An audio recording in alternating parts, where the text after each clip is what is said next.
Hello everyone, welcome to another Blender Today. Today is a very special day. It's the very last Blender Today of the year. This has been a very interesting year for Blender, and I thought it would be interesting to try something different this time. Instead of going over what changed in Blender, what hasn't changed, I think we can leave this what happened from last week to the next week, and instead we're gonna have a few guests here tonight. But first and foremost, how is everyone? How is the audio? Audio delay. Okay, let's try. Today, let's try to fix those problems before the guests arrive. So, 3, 2, 1, that should help. Is it better now? The delay? Well, I'm gonna keep talking. You'll let me know if it's better. Okay, a little better. I think it should be better now. Thanks for the feedback. It helps. It's a bit hectic behind the scenes to keep the conversation going, see what everyone is writing about. But every little episode I go afterwards and talk to Pablo. He gave me some tips. One of them is to make sure the microphone is lower than my mouth. And one of those was that audio delay we had the previous week. Thanks. I will, let's see. We have two guests today, and I do want to build it up because I'm very happy about it. One of them I already announced last week. I will give a little, maybe I could mention already because he's gonna be here to talk about the Blender funding again.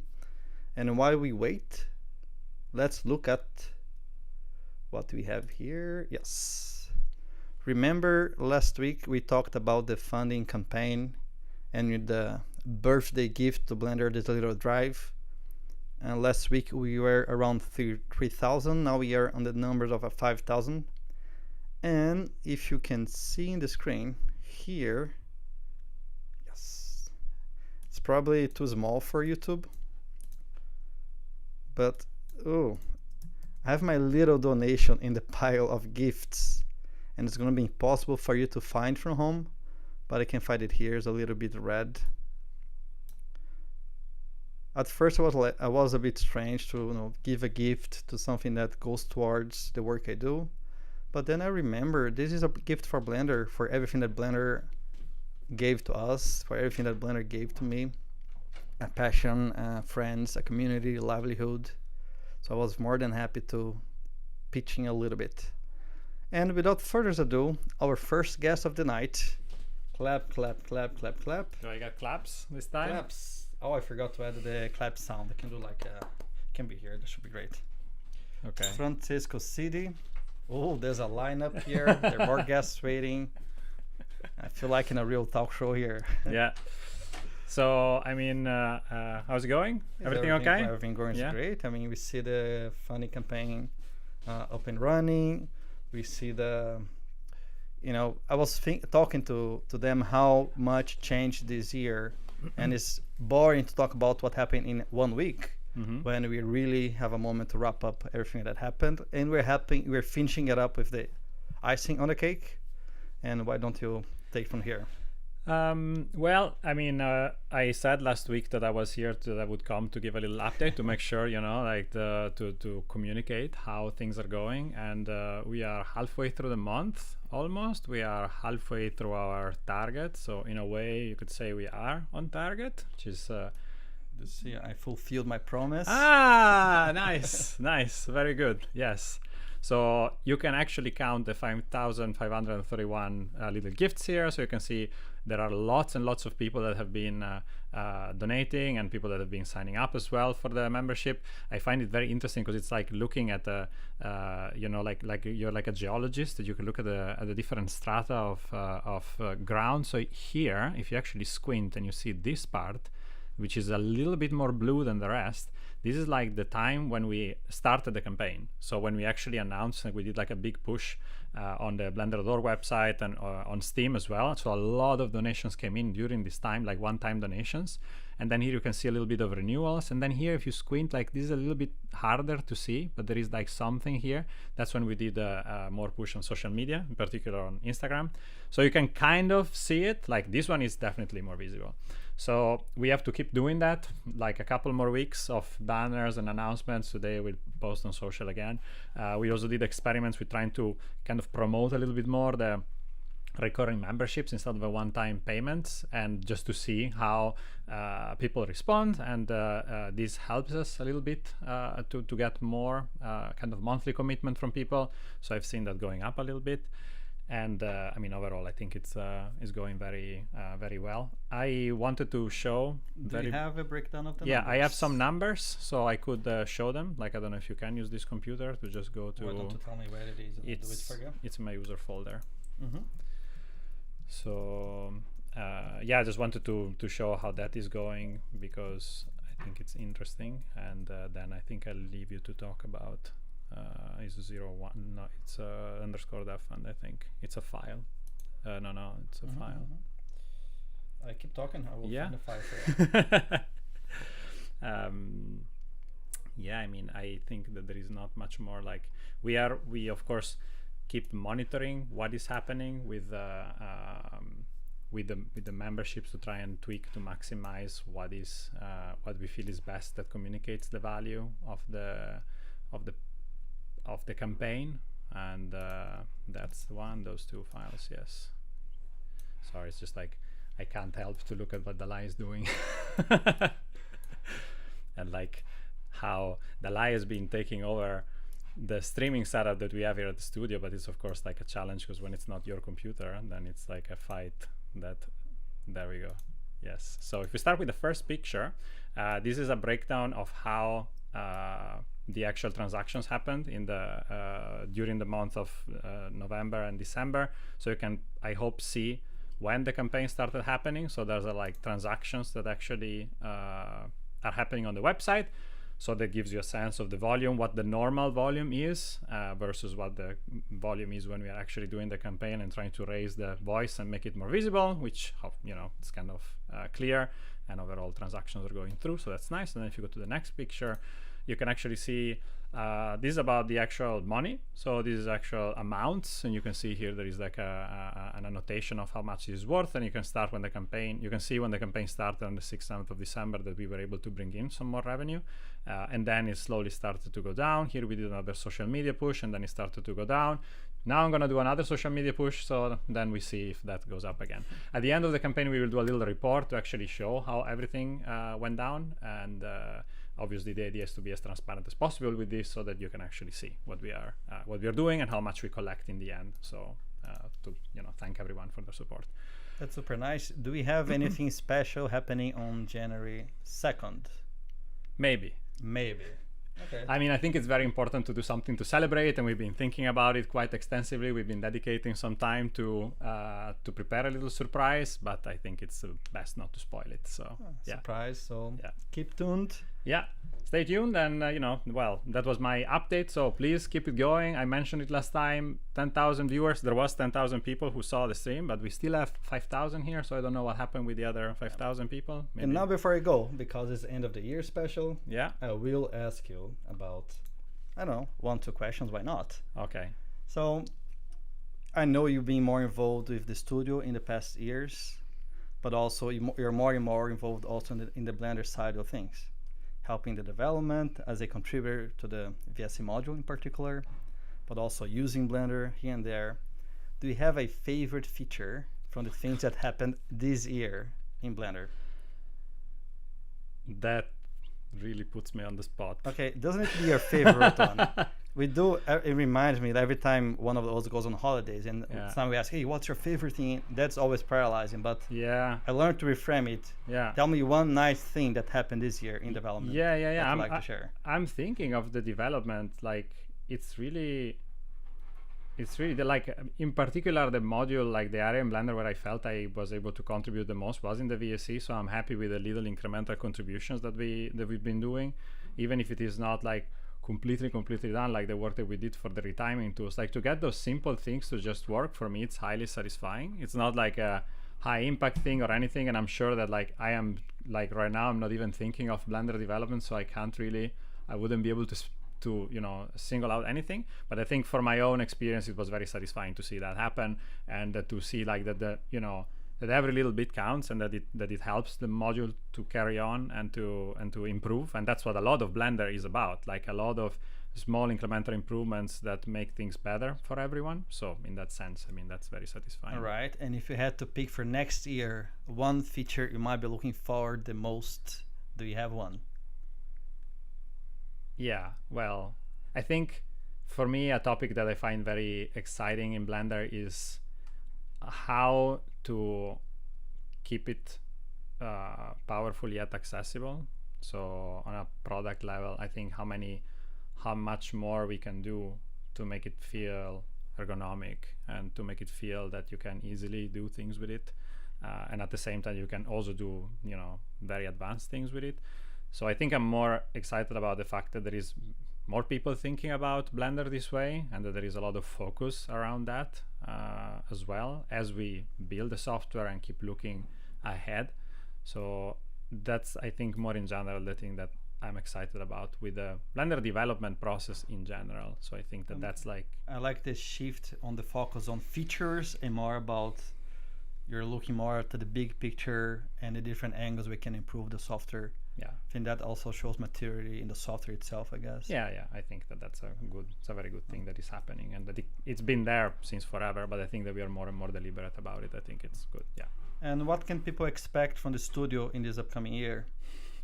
That's something we are talking about these days, because obviously we are working really hard on Gold, so you can expect that to happen. And we haven't been sharing a lot because the guys are really busy working on it. And of course there is the production logs. You can go on the website and see everything that everyone is working on. But like, to be even more open about the process and what we're going through, I think it's going to be really spectacular. I'm very excited about that. Yeah, that's pretty nice. I will leave you off the hook, don't worry. Okay, thanks so much for joining. Yeah, thank you. And thank you for taking this over and for doing one more episode before the end of the year. And yeah, thanks for carrying this forward. See you next year. Thank you.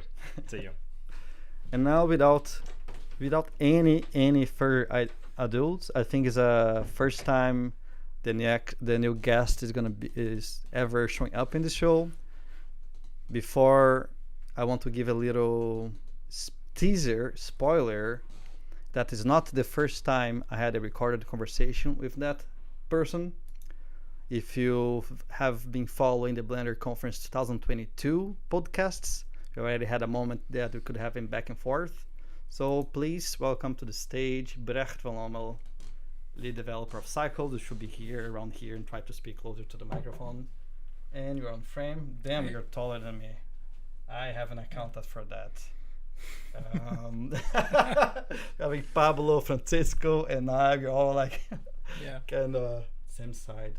It's okay. I will frame you a bit better. Why don't you explain what you do at Blender nowadays? So, what I do at Blender? Well, I do a bunch of stuff. Like my main job, I guess, is just being the lead of the render pipeline and cycles parts of Blender, just like coordinating that and writing some code and everything. I am involved in like the design of all areas of Blender, just discussing design and planning and so on with people across Blender, and yeah, those are the two main things I'm supposed to be doing, but then there's a whole bunch of random stuff I do as well. Yeah. All right. I think the height's better now. I'm just took two pillows and I'm on top of them. Okay. So we're all good. Brecht, thanks so much for being here. This is to be a conversation. It shouldn't become an interview or anything. So if you have any topics you want to discuss or want to bring it up, please be my guest. I do have this never-lasting list of topics I always could ask you. I'm going to start simple, and let's see the same thing I asked Francesco. Do you have anything particular this year that for you was nice to see it shipping into Blender? Probably have many, but if you could single out one of them. I mean, like I like changes that are like they're sort of easy net improvements. Like someone makes a change and it's just like it's better for everyone, and there's no downsides or trade-offs or anything. So maybe like the copy on write stuff that Jacques looked at, which is some clever way of like reducing memory usage and reducing memory copying, which just kind of makes Blender more memory efficient and faster, like just by magic, sort of by doing a few a fairly simple concept, and it just works across Blender, and it's really nice. I remember some people talking about copy and write back in the depth graph day, in the dependency graph. Yes. So dependency graph is the thing that is ruling every interaction between objects and parents and bonds. And then during 2016-17, we refactored the whole thing, made it multi-threaded, made it more robust. And Sergey introduced already the concept of copy and write. What is the difference now with the new copy and write, and what hand is that? Is it the same? Is this finally real copy and write? I mean, okay, so the dependency graph is for all data in Blender, right? Like just everything, like meshes and objects and animation and everything in the dependency graph. It just copies everything. Whereas this copy and write system is more for like mesh attributes, like vertex coordinates or normals or UV maps and all that stuff. At least that's what it's used for now. It's going to be used for more stuff.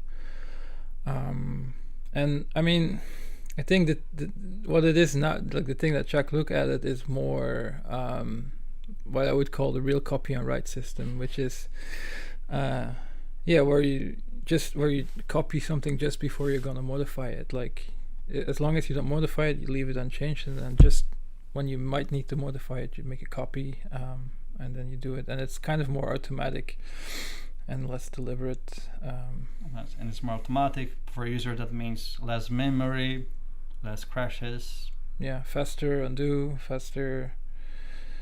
Yeah, just faster. Yeah.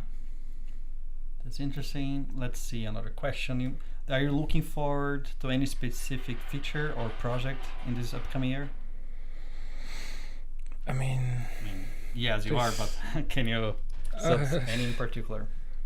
I mean, there's so much. I don't know. I mean, I always like the stuff that's addressing things that we maybe thought about doing 10 years ago and we never got around to it.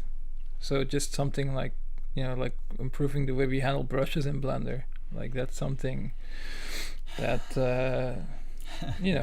I've thought about. In the last 10 years, I've thought many times like, well, maybe we'll just do this and it's not so hard, and we just do it. But then it keeps being postponed, and so it's those kinds of projects. And I mean, there's probably a few more of those. For the let's say for the brush manage one, because I also had this sense that this was one of those long-standing issues. We all knew we had to address them at some point. We had ideas. There was no fleshed out design. And what do you think it? It's kind of what changed, but also why some high priority, very important project also gets not prioritized or not looked at. Is it too complicated? Is it needed more design than usually we have? I think I have my own theories about that, but I mean, there's always a few factors. Like one is it's not the most like interesting thing for a developer necessarily. Like it's hard to get excited about in a different way than like adding some new fancy rendering algorithm or something. Or starting something new. Like in general, like changing something existing is a lot harder than adding something new, because if you change something, it's also there's pushback, right? Like if you add something new and you do it poorly, like you'll generally still get pretty good feedback, because it wasn't there before, so you're not breaking anything for anyone. But if you change something that a lot of people are already using, you have to be extra careful. I mean, you should be careful in either case, but so it's a harder project to take on, and like take on some you have to have like a bit of a thicker skin and a bit of a more like listen to users and iterate on it to get it really right than if you're just working on something new. So I think. Do you have a thicker skin for this kind of a project? I think I'm used to it by now. Yeah, I mean, it's like you just, yeah, I mean, it's also like you just have to be prepared for it. Like if you start a project and you assume, I make my design and I'm going to do it and I'm finish it and I'm done, and I commit it and I'm done and then it's fine, then you're going to be disappointed because there's going to be feedback and people are going to want things to be different. So if you know in advance, like, this is going to be my first version and like this is just the first half of what I'm doing, and then the other half is actually listening to the people that are using it and improving it. So if you go in with that mindset, I think it's fine. Yeah. I remember for this particular project that it was one of those long-standing problems, like the keyboard shortcut. Yeah. We want to refactor these. We know it's highly needed. There was even design floating around, but it's different when you have to start doing it and going all the way to the end and collecting feedback and iterating it. Yeah. And for me, what triggered the idea of putting energy into that project, but then I'm talking about 1 year ago, right? We can find some of the blog posts in the website. But it was because even for geometry nodes, we had this idea of supporting node-based brushes, and I know not everyone is even crazy about this idea. You're included. No. Well, it's a matter of priorities more than yeah. But then, like, how can we possibly build a whole new set of tools relying on technology like brushes, which is so hard to use and to manage given the current system we had? So it's more, for me, was always this long thread of dependencies that these would eventually unlock. Mm-hmm. So I'm very glad it's got started to work on, and I don't think even people know that, but we are prioritizing this for the upcoming year as well. We have a fresh new design based on what was presented last year in the blog, and you, Brecht, volunteered to also be involved in the project and help wrap it up. I think I can even show here the blog post. Keep things mixed. Oh, I already donated. Where was it? You haven't written in a while in the blog post. When was the last time? Cycles X? Might be. I don't remember. Although I rewrote some blog posts from other people. The ghostwriter. So for people following the discussion, the brush and asset project I'm talking about is this one here. You can find it in the website. And overall, I mean, too many change. So the big change now we are proposing is to ditch the whole draft concept and allow people to directly just save the changes they want in their brushes, period, directly. It's a bit of a groundbreaking change to the paradigm we had so far for assets, but it's something that's being encouraged by Ton as well. And by the way, I asked Ton about it, because so that's the little story here. So when Brecht volunteered to help leading this project to its finish line, he also wanted to make sure the design was clear, and we had a moment to reiterate on all the targets. And you had a strong idea in the sense of getting rid of the whole middleman, so basically the whole draft system, and allow people to just use the brushes and edit them and update as one might expect coming from a different software. And one of the things we did was to go to Ton and try to talk to him, Ton Roosendaal, right, the founder and chairman and everything else. And then when I asked you joked, and I said, hey, what did you say when I asked you, how did you manage to change his mind? What did you say? Oh, I said we talked in Dutch, but I mean, I don't know, it's different if you're both talking in your native language. I guess maybe it's easier to get something across. I don't know. It's a bit of a gatekeeping, if I might say, but it's fair. And I asked today, I asked Ton, hey Ton, by the way, what changed your mind? Was it Dutch or? And he actually said, no, not really. He didn't. Not only brought that up, but he mentioned that the original asset design is already 18 months old, if not more. And for him, he acknowledged that while back then he was very involved in the day-to-day, nowadays he's more focused on the funding campaign, on talking to the patrons and the other sponsors to make connections in the industry, to help with hiring. and it's fair that if the team that's living the day-to-day and dealing with the project has a strong instance on how we should go in which direction, he feel like he can trust us to do so. Yeah. So it's a bit more than just speaking Dutch, I guess. No, yeah, it is. We're joking about that, but yeah. Okay. By the way, people, if you have any questions, I will go at some point to the BlenderToday website. It's easier to look at questions there.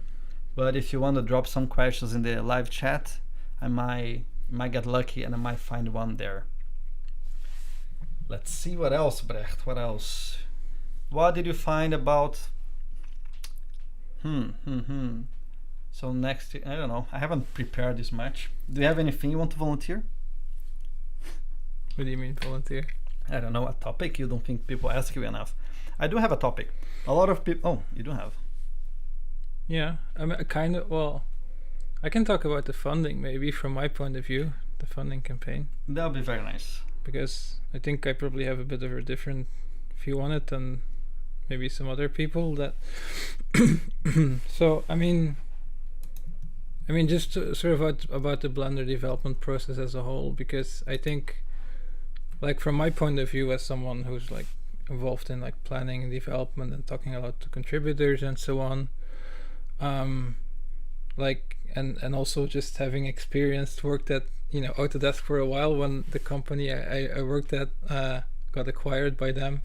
Some people might not know, but Brecht went to work for Solid Angle. And they developed the Arnold renderer. And then they got acquired by Autodesk, and then I briefly worked there, and then I came to Blender.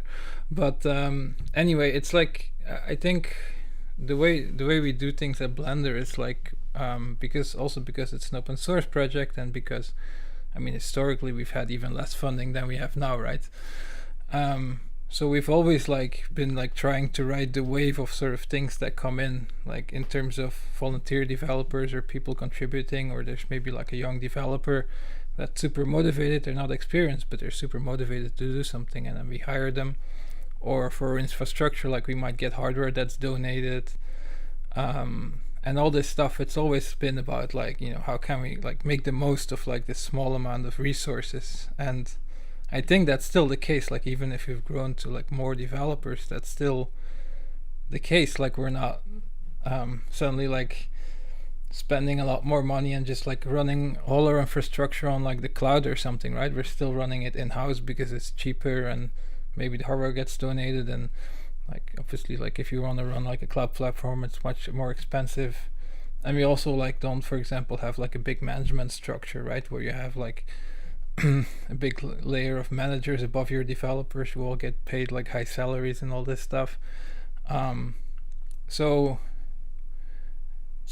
that's, on one hand, that's amazing, but then also it leads to sort of gaps, because we're kind of riding the wave and trying to see what's coming in. It means that there's lots of interesting things happening, but there's also gaps, because you're kind of relying on happening to find a young person who's really excited to do this thing, or someone that just happens to be really motivated for this, and then you can get a lot of it. But then there's always things in the organization which then don't happen, right?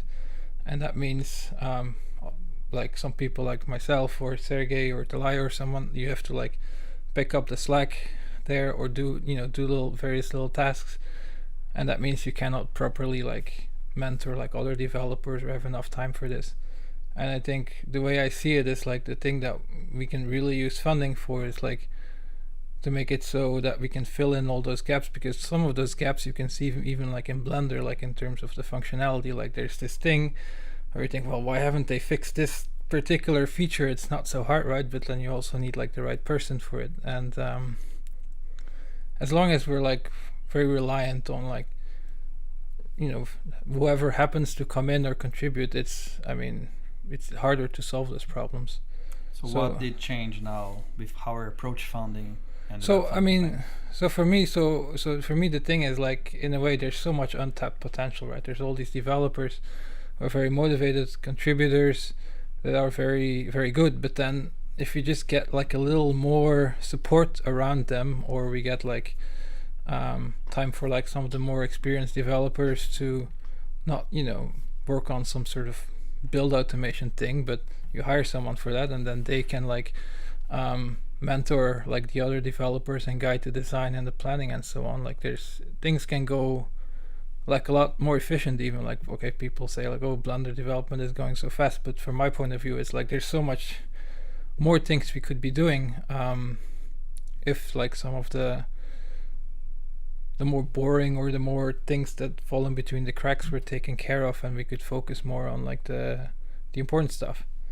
So that's kind of my view on things. That's interesting. Blender's approach to funding and funding campaigns have been more bold or aggressive about it. Definitely changed over the course of the years.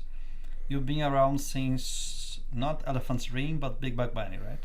Yes, I mean I was contributing as a volunteer online for Elephant's Dream, but and for Big Bug Bunny, you're here. It was one of those projects which was funded based on sales of DVDs. Yes, mainly sales of DVDs. Yeah, and that allowed for 1-2 full-time developers to be on board, probably even Ton at the time.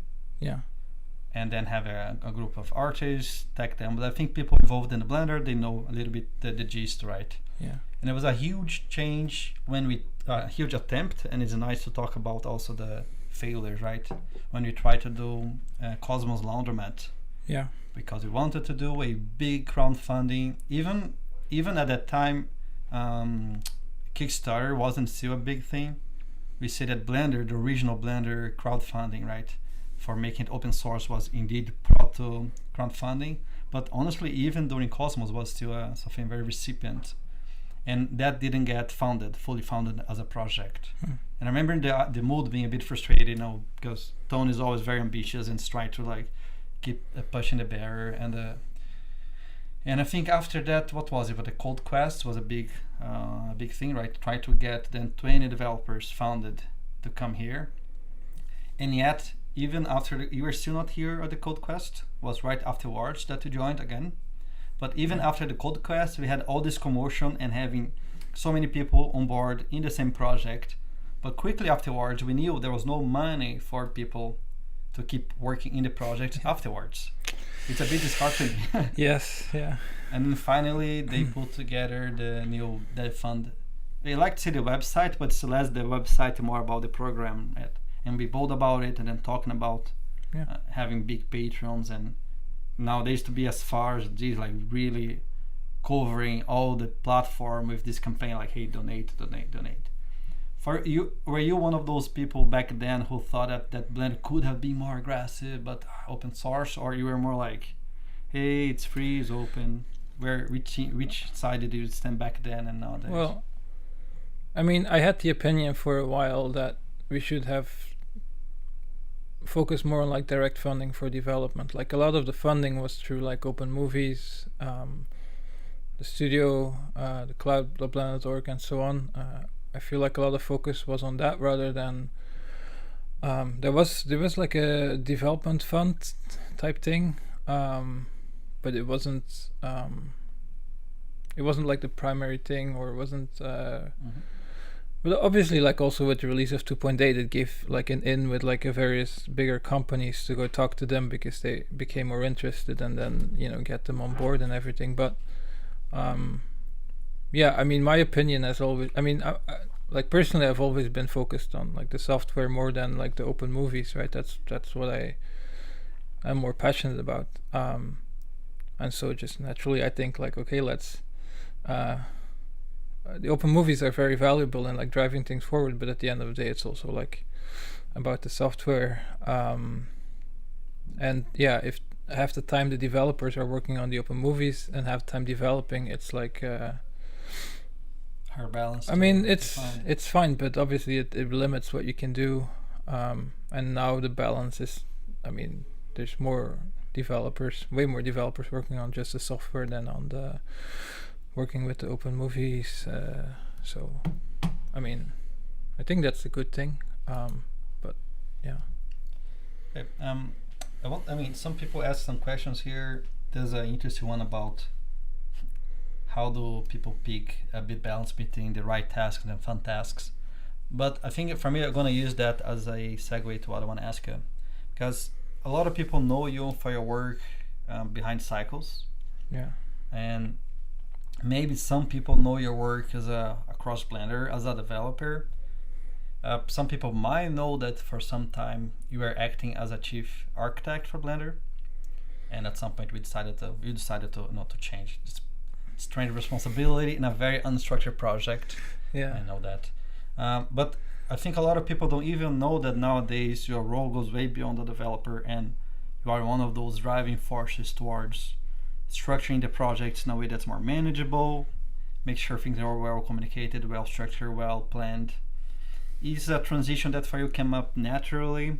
Is it this your natural inclination for that? I know you probably would rather just be sitting in your corner writing cycles, but I don't know. It's like I cannot help but think of like Blender, the software as a whole, or even the company as a whole, and try to think like how can you optimize it, or how can you like make the thing better as a whole. Because I was here, I mean, fairly early in the beginning when it was like just, you know, at some point I think it was just Ton and myself that were working, and then I mean Campbell, I don't know if he was there the whole time or not, but anyway it was like a couple of people, and then I think you naturally feel a certain responsibility over the thing as a whole, and so I just, you know, if there's something that's not being done right, like I think about it, and I try to think of solutions, and so it's was it similar when you were working in other companies?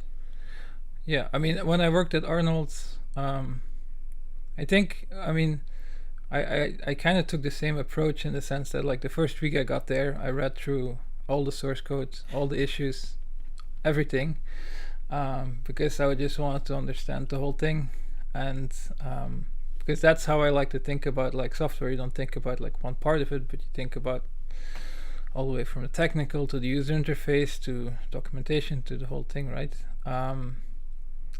And so yeah, and then pretty quickly like I think like a year and a half later I was like the team lead on the rendering team, because it just kind of happened, because it's not so common for people to come into the office with this kind of attitude, I guess, especially in a traditional company maybe. Yeah, I don't know, it's just yeah, it's difficult for me to think about just one aspect and then ignore the rest, because yeah, there's just well, you are known, and that's a blessing and a curse. Yeah, you're known for being in every, you know, of our official communication channels, keeping eyes on things and maybe replying to things that other people could reply but maybe gets neglected. Yeah, and you just go in and get your hands dirty and act on that. But I do know, I remember, I mean, I think we talked about that because you naturally get concerned about that, you're just increasing your sphere of influence, because then might as well do it properly if that's something that's gonna keep you awake at night, quote unquote, because that's a pure metaphor. Blender never keeps you awake at night. Yeah, I mean, that's a bit the struggle. Like, it's on the one hand I care about all the different parts and I want all of them to be done well, but on the other hand I'm not the person that's like you know, going often in front of cameras, or just, you know, being like this person that's gathers and rallies everyone together, and so it's like, yeah, just like a learning experience to like just not be the person that works on something or does things, you know, by themselves, but like try to be like more in a leadership position. Like, it's definitely like been a learning experience for me. Has that made you a better developer, you think, working more as a manager as well and coordinating projects? Does it reflect in your approach to code or patch review or design? I don't know. I mean, well, I mean, it definitely gives me less time to be a developer. But then when I get to be a developer, I mean, I guess it's more like long-term thinking, right? Like, it's about like not doing certain things. For example, like when you start to think, well, there's all these possibilities, so let's just do them because this is easy. But then if you're thinking a bit more long-term, then you think, well, okay, we do this now, but it's gonna give us work for the next few years, so let's maybe keep it simple and just not do this and do something more important. And just, I guess, I'm more aware of that now. Like when I'm developing things, to like carefully pick the projects that I'm working on that I feel are the most important, and then rather than whatever is easiest or feels like more fun or yeah. Okay. Maybe. I'll go on a tangent here, and it's inspired in one question we had in the Blender Today thread about VR and Blender. Are you a big gadget person? Do you follow do you like those people that love technology and maybe not owning it, but like there's a new console this generation? What does it have that's so special? Or new Switch product from Nintendo, or the Apple? Did you watch like the Apple keynote, for instance, when they announced the ThinkVision Pro? I skipped through it afterwards. I didn't. I mean, it's very interesting to me. Like on a professional level, obviously, like VR is important in 3D, and you want to know what the technology is and where it is and what limitations are or what the possibilities are and all this stuff. So definitely on that level. But like I wouldn't be the person that buys one, I guess. I mean at least not until like it's, if everyone starts using it, then it's like the standard way. Obviously at some point I would switch over, but I'm pretty conservative, I guess, in buying more gadgets or electronics. Have you tried any HMD and any of those VR glasses? Yeah, I've tried a few. Yeah. Do you have a preference? I mean, we don't endorse brands and whatnot, but from the technology point of view, for you, do you already feel comfortable wearing those for a period of time? I mean, I haven't tried one that I felt like I would be comfortable for, like being in there for hours. I mean, maybe, but I also haven't tried, the Vision Pro or whatever from Apple. So maybe,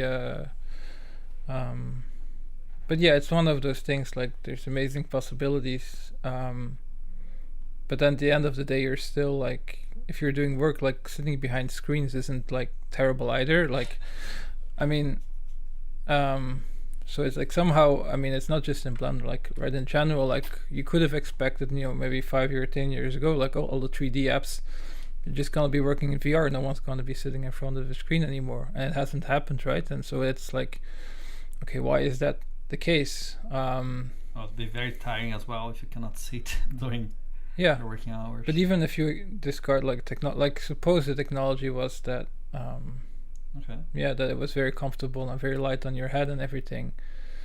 I mean, that's what I wonder, like what would be needed to actually like convince someone that there would be more productive, like having this on, or have more fun or whatever, that it would be like so that's like, for me, I haven't seen yet like that thing, like, oh yeah, this is why everyone's gonna switch over to using VR headsets for making 3D content. They call the killer application, or the killer feature. I mean, there's great applications that that exist, right? But they haven't been the thing that makes you like switch over from like a traditional desktop to like VR for content production, I think. Even though there's lots of cool stuff happening, and I mean, it's like there's. My dream would be, I mean, my background was into architecture, so I keep coming back to it. My dream would be to be in my computer using Blender as usual, with a keyboard and a mouse and the Blender UI, the user interface I'm familiar with, and then with one of those mixed reality helmets that I could just sit through, so as if I'm working within a sphere, like this bubble of real world, but then outside of that, I could see the office I'm designing in 3D while I'm sitting inside that place. But maybe it's not needed, but I don't know, I feel that we lose a lot by just looking at renders on those images when thinking about our apprehension of the space. Yeah. And then on that sense, I think we have much to gain from being more immersed in what you're building. Yeah, I mean, I agree. I mean, the thing is also maybe like it's just like a huge project too. If you start building a 3D application from the ground up that just targets like you're in the space that you're doing things, and you just like you build all the tools and everything from the ground up to have that, and have like the level of functionality that applications like Blender, or maybe like a more limited thing like a painting application or something, and you really believe in it and then go in it full time, like maybe it'll be amazing, right? But it's like, if you have like a demo where you can do like some limited thing, Yep. it's not the same. Speaking of technology, the one technology everyone was hammering about this year was AI, artificial intelligence. And you also keep tabs on that and see all those video generators, image generators. Yeah. Do you have some I mean, it's some controversial opinion you'd like to share? I don't know. No. How do you feel about that? It's very difficult to. I mean, it's very difficult to see what the effects will be, and especially the timeline for the things. Like, I mean, theoretically, given enough time, it can replace everything that humans do potentially. Like, not just generating art, but also, replace my job as a developer, or replace everyone's job. But no one knows the timeline, right? Like, it's all that you can do all these interesting things with it. And it's like you can generate these images, but you cannot yet generate like an animation that looks like it's and so it's like it's all like on some sort of level where we can do lots of interesting things and it can replace some things, but it's unclear, like, is it gonna push beyond that in the near future, or are we gonna like hit a wall and it's gonna take like 50 more years before it actually so that's I don't know. When you hear about this kind of technology, do you get an itch to be like, do you see yourself, oh man, I could be like, surfing that wave and being this front end of the research and development?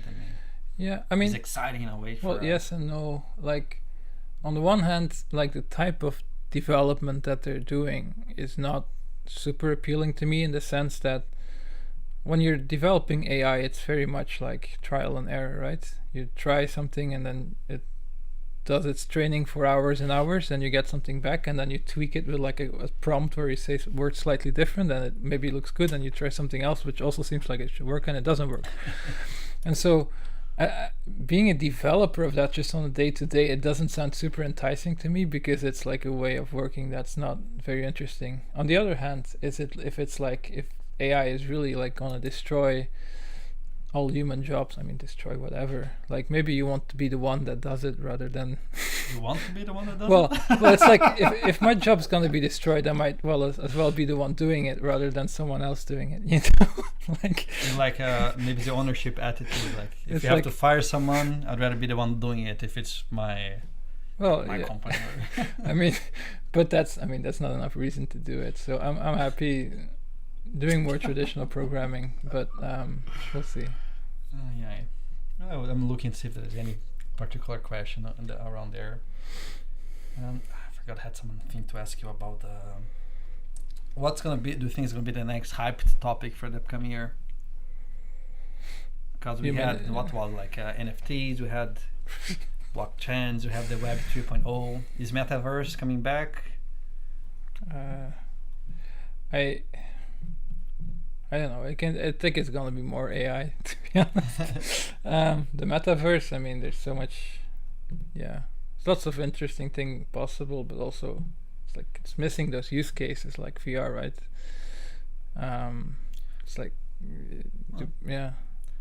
So let's bring a little bit back to Blender so we can land.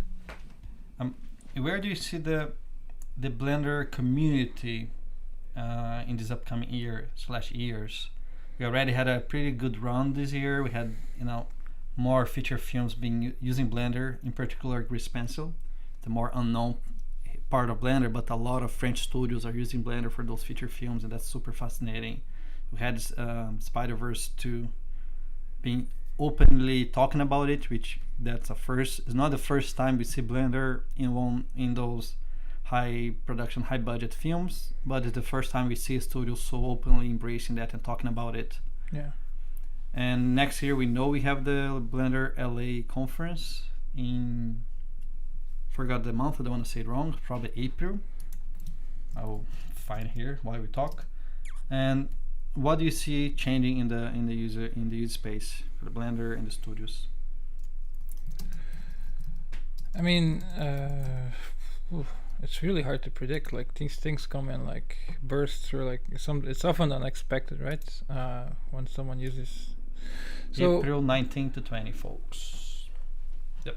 So I don't know. I mean, I hope that a lot more studios start using it. Like we're definitely making an effort as well to address some topics that studios care about.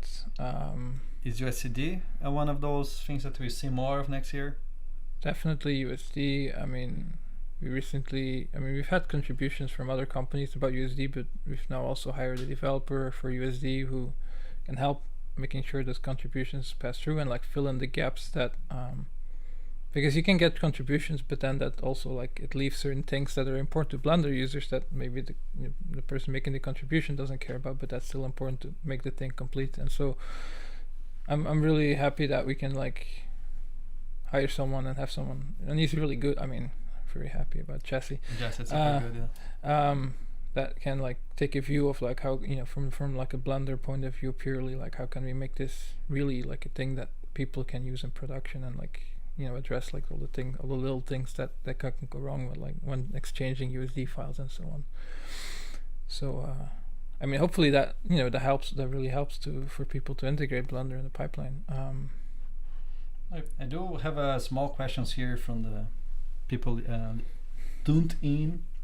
So one of them is asking about some of your commits in other areas. That's not cycles, that's not core. Yeah. For instance, one of them is the user interface or the UV part. Are those things which you did just because someone has to do it? They might as well do it. How did you approach them? I think I know the answer, but well, I mean, it's just I care about all areas of Blender improving, and if there's something especially something where I did some work in the past, like those areas you do consider actually part of a curfew, right? A curfew is not a word. Part of our umbrella of you still consider yourself one of the UV maintainers for me. At least on paper, I'm still one of the maintainers of UV editing and like inverse kinematics, and I'm still part of the user interface team. Even though that's not what I really do day to day, but yeah. One thing it really surprised me this year positively is I think I was doing 4.0 release that you open a task on the dev talk asking for people to contribute files, and they responded so nicely to that. And you said that that's very common. It happens every release. Well, not every release, but I do that fairly regularly. I've done that a few times. Yeah. I mean, nice. I was very also, happy for how people are responding to that. Yeah. Do you have any closing words you want to share with people, that contribute to Blender, that look up to the development and want to be involved, or it's one of those moments. Closing thoughts. We're close to the 1 hour mark, and I keep my word here. Oh, so you're like an aspiring Blender developer? Someone that wants to be involved in any capacity. Like I don't know exactly how, for me the thing is like when I start and I pick one subject, at least definitely when I was younger, I would just get really absorbed in it and like try to find out everything about it and just like be obsessed with finishing it in one way or another. And I think still like just picking something and that you're passionate about, be it in Blender or another open source project, but pick something that you really care about, and then just try like really go really far in that one thing, because if you're trying to do like it doesn't, I mean, I've done this myself also, you try a dozen different things, right? And you learn something, but I think you also learn a lot when you pick one thing as well, where you really try to like understand all the nuances and all and really try to iterate on making it like really good, rather than just sort of jumping around. I guess that's maybe would be some advice. That's a nice advice. We're closing the day today. We're closing the year today. I'd like to once again thanks everyone that tuned in. I was just checking here the number for the Dev Fund, and we're close to 5555. If anyone was on the fence, I'm gonna update this page in a minute, so you have a chance to be the 55555 gifter, contributor. I'd like to thank Brecht so much for your time, for more than that, for your attitude in the project. For me personally, it's very inspiring to be working with you, with the whole team, to be honest. But I know I remember, like, if I had to do a job, especially when I was doing more coordination, and it's too isolating, like if there's not many people to bounce, it's so frustrating, it's so hard. Feel like, what's the point?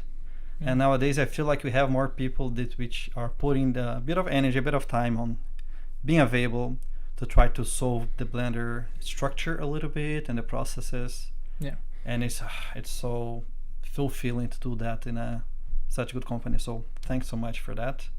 And let's update these and say goodbye to everyone. Okay, my appeal didn't work. I thought it was okay. Thanks everyone. We won't have one next week because next week is a holiday in the Netherlands, and also the one afterwards is a holiday in most places in the whole world. It's January 1st. So I think we're gonna be back here in January 8th. Pablo probably still not here, and if he's not, I'm gonna be your host then. Otherwise, he's gonna be your host. We'll see. Thanks so much. Have a great night and happy blending, everyone. Hold on, I can put the music. You can leave if you want, but come on. You can like pretend like a. And I'm gonna put the ghillie sound so it's loud. So be advised. Alright.